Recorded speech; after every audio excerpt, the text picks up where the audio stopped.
Well, I'm so glad again to be with you on today. Listen, this is Dwayne, the Success King, and I am welcoming you as you come in and join us Well, I'm today so glad. because this is going to be extremely good, and I'm glad to have you connect with us right now. So, as you come in, we are preparing a great one. Today is going to be phenomenal. Listen, our goal is to help you align your credit. If you got a business, your life, so that the money flows. That's what this is all about. We've got to have proper alignment if we're going to see a flow. So I really want you to be clear today as we come in and we begin to get things started. I want to start today certainly by welcoming you in. As you watch this today, whether you're in the chat now or you're watching this replay, I'd like to know, where are you watching us from? You can put it in the chat or put it in the comment. Where are you watching us from today? That would be so good just to let you know as we are excited about the expansion of what we're doing. So I want to ask you a question. Have you ever had a 720 or 740 or even a 780 credit score and still got denied for something? Some people, maybe a 700. You got denied for a loan, a credit line, a card. If it's happened to you, I want you to drop a yes in the chat. You've had a 700 plus credit score and still got denied. Drop a yes in the chat. I'm so glad to have you here with us from Atlanta. Glad to have you here with us from Pennsylvania and Los Angeles and wherever you watching. I'm so glad to have you with me on today, because I'm going to tell you something today that almost nobody else is going to explain to you. This is one of the most frustrating experiences a person can have with the credit system, and yet nobody tells you why it really happens. Well, today I'm going to show you exactly why. We've all been taught the exact same thing. Keep your score high, pay on time, and you'll get approved. That is the promise. But that promise gets broken every single day. When I say it, every single day. And here's what I want you to write down right now. Your credit score is not a grade, it is a risk model. And the risk model that lenders actually use is not the one you see on your app. Once you understand that, the denials stop feeling like rejection and they start looking like data. And data you can actually work with. And this is important. Today I'm walking you through 5 reasons why good credit still gets denied. Some of these affect everyone watching. Some hit business owners especially hard, and I will flag those so you don't miss them. But this is important. If you wouldn't mind, type your credit score in the chat. And yes, if you've ever been denied, let me see how many things we have in common, because I tend to believe this is a very common thing, that people are getting denied when they thought they would be approved. Now, let's look at the first reason: the score they show you versus the score they use. All right, so here's something most people do not know. There is not one credit score, there are dozens. The score you see on Credit Karma or your bank app or your monitoring service is usually connected to VantageScore. But when a lender pulls your credit for mortgage up till June of this year, or an auto loan, or a credit line, they are almost always pulling a FICO score. So it's a different system altogether, the one that you're looking at and the one that they're looking at. And so you get denied and you sit there confused because your app told you that your score was pretty good. and that you were in excellent shape. And so you're frustrated because how does the app say this? And yet I got denied. Well, the system didn't break. You just weren't looking at the same screen they were looking at. And it goes even deeper than that. Even within FICO, there is FICO 8, FICO 2, FICO 4, FICO 5, FICO 10, and FICO 10T, and it really goes on beyond that. Auto lenders use one model. Mortgage lenders use another. Credit card companies use a third. You don't have one score. You have a portfolio of scores. And good credit on one does not guarantee good credit on another. Now, this is important. This is not an accident. Banks pick the model that best serves their risk assessment, not the one that makes you look good. That is not why the score is what the one you're seeing. This is why the score you see and the score they use are almost never the same. Now, who here has been surprised by what a lender told you versus what your app showed you? Good morning to you. Glad to have you with us. Drop me in the chat if you've ever been surprised by what a lender told you versus what your app showed you. Now, reason number 2, trended data and FICO 10T, your pattern is the score. Now, this is something very critical that you lean in because reason number 2, this is one of the one that catching most people off guard in 2026, because even if the lender is pulling the right score, that score is now measuring something it has never measured before. FICO 10T uses trended data. That means it does not just look at where you are today. It looks at where you have been for the last 24 months. Are your balances trending up or trending down? Are you paying in full or just getting by? The algorithm tracks the trajectory. And a good score with a bad trajectory is a denial waiting to happen. This is important. You got to get this.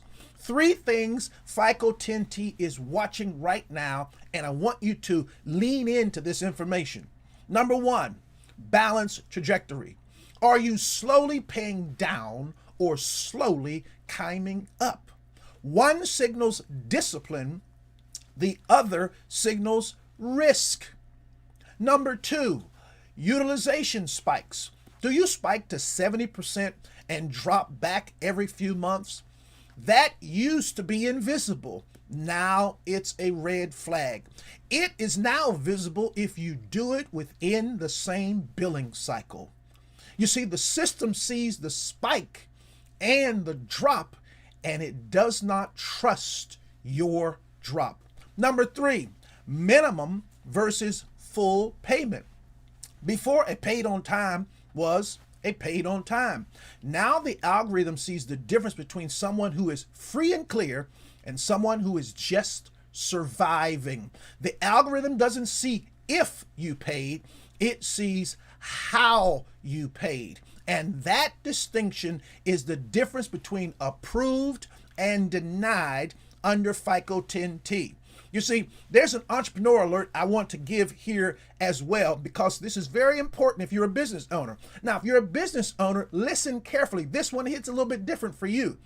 If you've been running business expenses through personal cards like inventory, ads, equipment for your utilization spikes every month, and then you pay it down, under FICO 8, that looked responsible. But under FICO 10T, the algorithm reads that as income instability. Even if your business is thriving, even if you pay in full every single time, the machine does not care about your revenue. It cares about your pattern. Everyone watching me needs to get this today. The credit machine does not care about your revenue. It cares about your pattern. And that spike in pay pattern It looks risk, and it is risky to the machine, and that machine is trying to see whether your direction is positive or negative. Building business credit separately isn't a luxury anymore. It's important if you want to survive, because FICO 10T will punish the very pattern that entrepreneurs rely on to grow. Same person, same habits, different positioning, and that changes every single thing. Entrepreneurs still running business through your personal credit? If that's you and you're in the chat, type personal in the chat if you're a business owner. If you're not, please keep listening, because let's go to reason 3. Debt to income, the invisible denial. This one applies to everyone, so make sure you listen to this one. Now, I want you to get this. Your credit score does not include your income. It does not know what you make. I want to make sure you get that. Your credit score doesn't know what you make. So you can have a 800 credit score and still get denied, because the lender looks at your debt to income ratio and says this person cannot handle another payment. Now, I want you to get this, because here's how it works. Lenders want your total monthly debt payments, your mortgage, car, student loans, minimum card payments, to be under 36 to 43% of your gross monthly income. Go above that, and you are a denial risk, regardless of your score. The score says you pay on time. The debt to income ratio says you cannot afford another obligation. And the lender listens to the DTI. Now, this is important. Here is what makes this sneaky. You can have a great score and a terrible DTI at the same time, because your score rewards you for having credit. But the more credit you use, the higher your monthly obligations and the worse your DTI gets. Now, in 2026, this is critical, because they are putting your buy now, pay later transactions on as unsecured loans. So that's now being figured into your DTI. Two systems, two different answers. Most people only look at one. Banks keep you focused on the score because that's the number that feels good. The DTI is the number that actually decides. Now, let me just give you this if you happen to be a business owner. I want to give you the DTI illusion for business owners, because it's critical for you. If your personal debt is loaded with business obligations, car leases for the business, equipment financing in your name, business credit cards reporting to personal bureaus, your DTI looks like a person drowning in personal debt.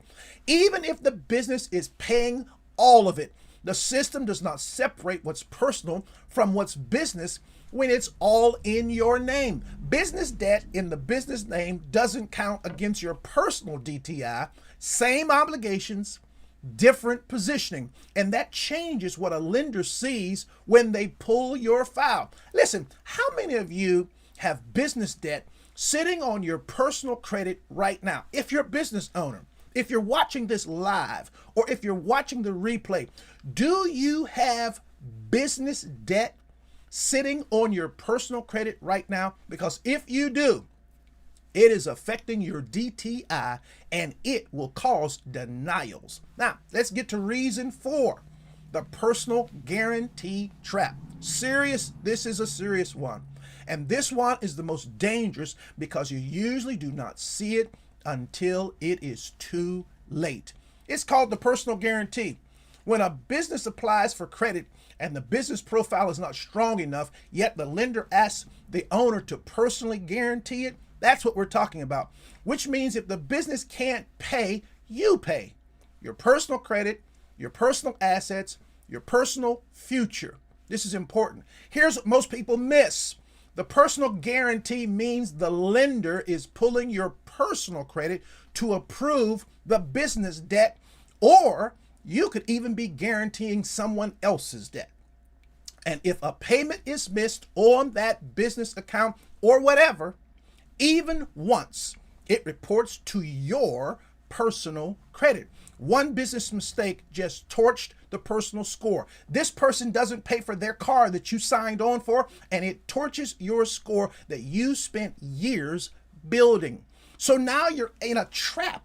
Your business credit is not strong enough to stand alone, so you use personal credit to support it, but using personal credit hurts your pattern under FICO 10T. And if the business hits a rough patch, the personal guarantee turns to a business problem, and it turns it even further into a personal disaster. And if you are the type of person out there signing for your children, signing for a friend, and they happen to miss a payment, that personal guarantee is a trap for you that's going to affect your personal credit scores for a long time coming. Listen, if you're an entrepreneur, there is also this risk transfer. Business owners, this is the biggest hidden risk you carry, and most of you don't even know it. Banks love personal guarantees. Think about what it actually does. It eliminates their risk and transfers all of it to you. If you're a business owner doing personal guarantees for the business, or you're an individual doing personal guarantees for people, they get the upside. If the business succeeds or if the payments get made, they get the upside. But you take the damage if it doesn't. Same person, same effort, but the positioning is completely one-sided. And here's what makes it worse under the new scoring models. Every time a lender pulls your personal credit for a business application, that's a hard inquiry on your personal report. Multiple business applications in a short time, multiple hard inquiries. Your score drops before you even get started. The exit strategy is simpler to say, but it takes discipline to execute. Build a business credit profile strong enough to stand alone. Don't be a personal guarantee for anyone. No personal guarantee for the business, no personal guarantee for people, no personal pull, no personal risk. That takes 12 to 18 months of clean business credit activity, but it is the most important separation you will ever make. Stop guaranteeing anything for anyone unless you're ready for the trap. Now, here's where we have signed personal guarantees and we have done all kind of things. If you have ever done a personal guarantee, you can type a PG in the chat. Let's see how deep this goes. Put a PG in there if you've personal guaranteed for your business or you've personal guaranteed for someone, because today, I hope you understand, it is a trap. Let's get to reason number 5. Utilization. Thank you so much. Yes, hit that like button. If you will, hit that like button. Utilization patterns, not just how much, but how often. This one here is subtle, but it affects everybody. Under older models, utilization was a percentage. Keep it under 30%, you're fine. Under 10%, you're elite. But under trended data models, the algorithm is watching how often you hit high utilization. It isn't just, are you at 30% right now? It's, does this person spike to 70% every 3 months and then scramble back down? That spike and recover pattern used to be invisible. FICO 8 only saw the moment the lender pulled your file.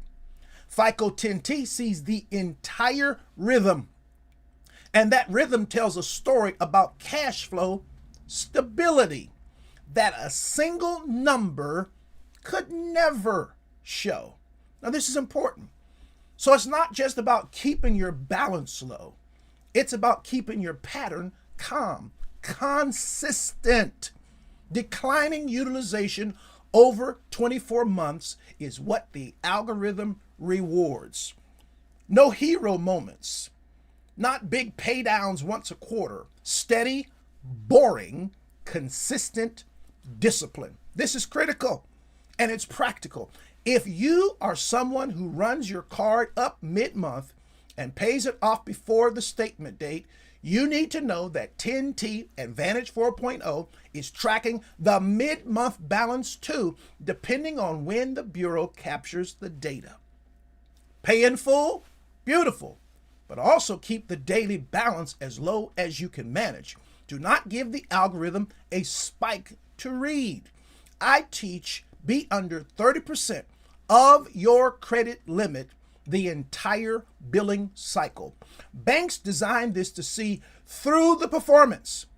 They want to know who you are when no one's watching, and now they can see it.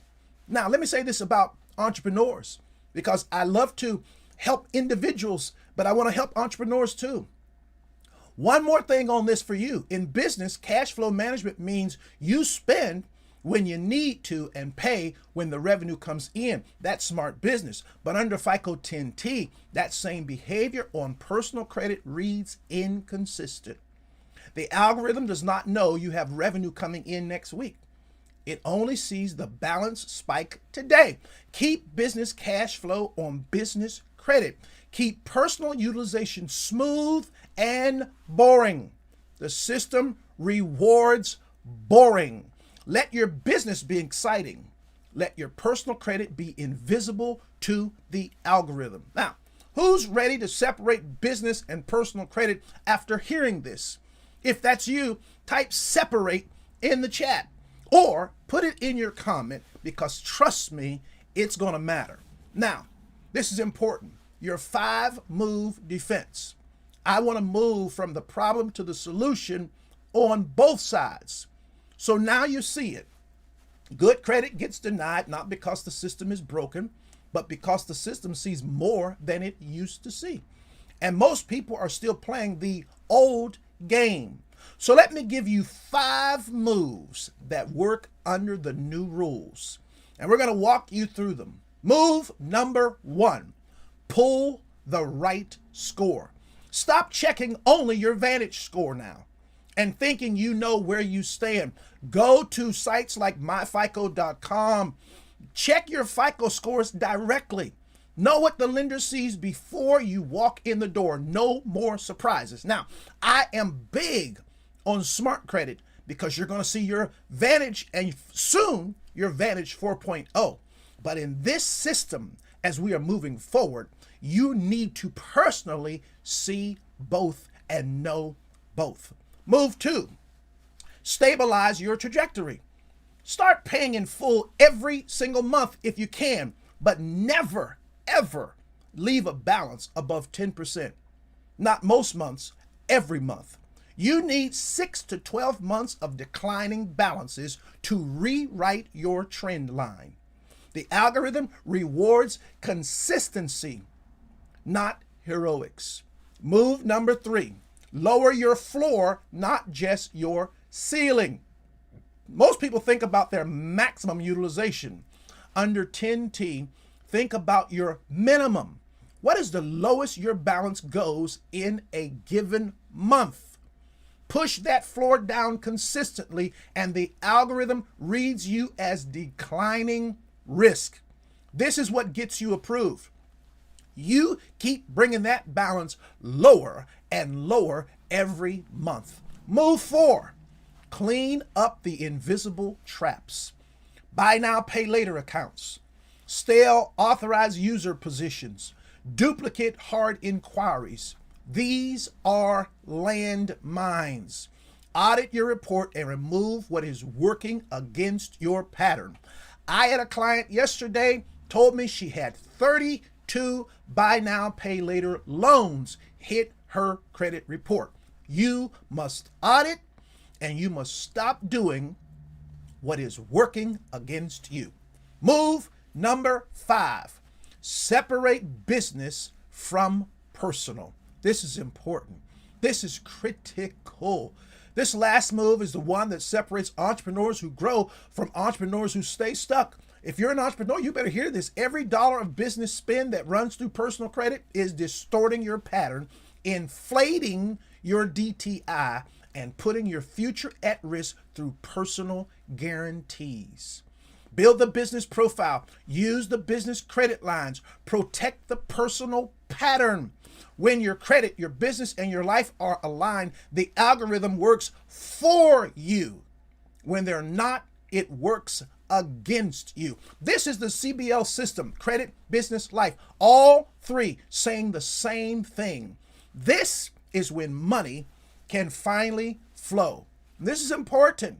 And for those of you who are not business owners, this same principle applies. Your credit, your career, and your life have to be telling the same story. The algorithm is always reading the pattern. Make sure it is reading alignment and not chaos. If you're here today, I hope you really get this. This is a season of major credit change. Because we are in trended data, what they're doing is going to wipe so many people out. It's going to disqualify so many people. The scores are going to sit close to where they've been. But now they're going to see your trend and not just what you did this one day, this 1 month. You must wake up to this. See this. If you want to succeed financially, if you want to succeed in business, you've got to wake up. 5 moves. Simple? Yes. Easy? No. But neither is rebuilding a score after a denial you did not see coming. Oh yeah, it's not going to be easy to do this.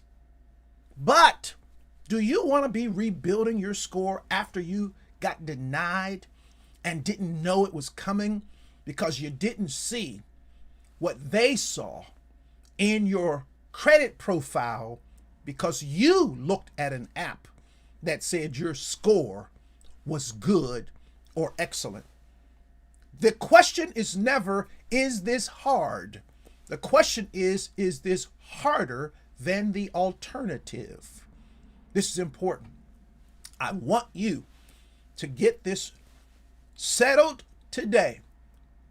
FICO 10T, Vantage 4.0. I'm not talking about that today, but these personal guarantees, debt to income, separating your profiles, all of this stuff is critical for your success. Many times people say, how long does it take for a trend line to get fixed under FICO 10T? Well, I'm going to tell you, it's 6 to 12 months of consistent behavior. Not a quick fix, but faster than most people think. Sometimes I get asked, can I remove a personal guarantee? Yes, but only after the business has established its own credit profile and payment history. And if it's on someone's personal, the company has to feel safe with this person to remove you. That's usually 12 to 18 months of clean credit history and activity. And for everyone, not just business owners, sometimes I hear, should I close old cards I don't use? Be careful. Closing them can raise your overall utilization ratio and lower your average age of accounts. Sometimes the best move is a small recurring charge set to auto pay so that the account stays open. Listen, if those 3 didn't touch a question that maybe you have, you can drop your question in the comments or on the replay. I'll read every single one and will respond to you. Listen, I want you to understand this. Do me a favor real quick. Subscribe to this channel. Hit the like button and the notification bell because we want as many people as possible to see this so they can be on top of this information just like you are right now. And if you want to go deeper on building your CBL system, I will link this in the next video for you as well. But in addition to that, you can check the description for this one, and you're going to see opportunities to connect with me for business coaching, or if you've got individual credit issues, connect. Let's get you set up. Let's get you moving in the right direction. Because I'll tell you what, I'm here for one purpose and one purpose only: to help entrepreneurs and individuals align credit, business, and life so the money finally flows. I want you to be blessed. Have an awesome day. Tell someone about this great channel. Share this great information and help me blow it up right here. You be blessed. I'll see you again real soon.